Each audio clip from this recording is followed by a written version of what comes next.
Software engineering adalah proses analisis kebutuhan dan desain pengguna, konstruksi dan uji aplikasi yang akan memenuhi kebutuhan-kebutuhan tersebut melalui penggunaan bahasa pemrograman, ilmu yang mempelajari teknik pembuatan software yang baik dengan pendekatan teknik engineering approach.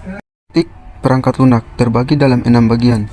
Yang pertama, functionality atau mengacu pada tingkat kinerja perangkat lunak terhadap tujuan yang telah ditemukan.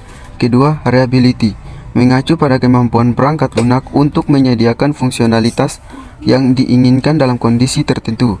Yang ketiga, usability, mengacu pada sejauh mana perangkat lunak dapat digunakan dengan mudah. Yang keempat, efisiensi, mengacu pada kemampuan perangkat lunak untuk menggunakan sumber daya sistem dengan cara yang paling efektif dan efisien.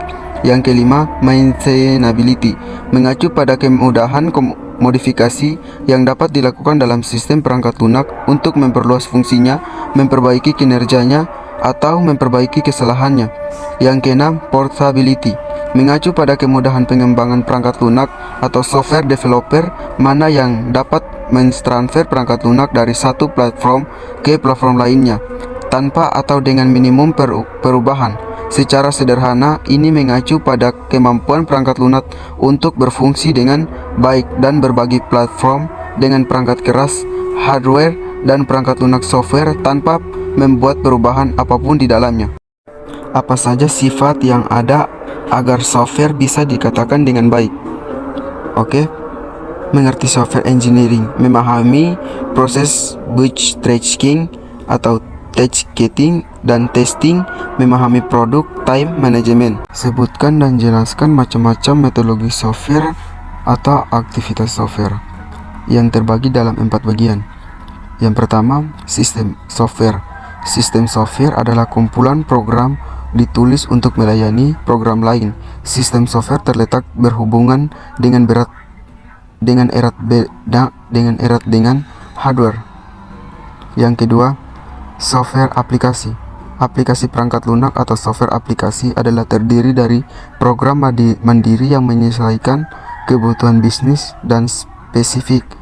Yang dimaksud aplikasi di sini adalah karena digunakan untuk menyelesaikan suatu dalam proses bisnis, membantu kalkulasi teknis dan data atau dengan cara memfasilitasi operasi bisnis atau manajemen teknis hingga pengambilan keputusan. Yang ketiga, engineering scientific software.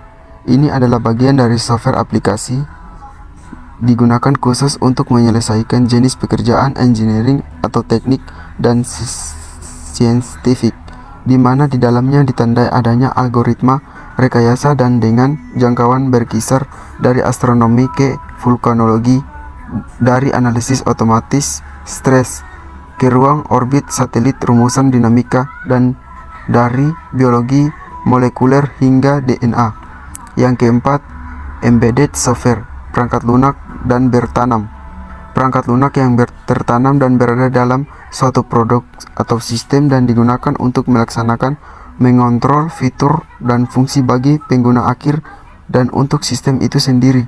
Embedded software dapat melakukan fungsi terbatas dan asterisk, misalnya keypad control untuk oven, microwave, atau menyediakan fungsi yang signifikan dan kontrol capability, misalnya fungsi digital dalam sebuah mobil seperti kontrol bahan bakar, dashboard, sistem pengereman, dan lain-lain.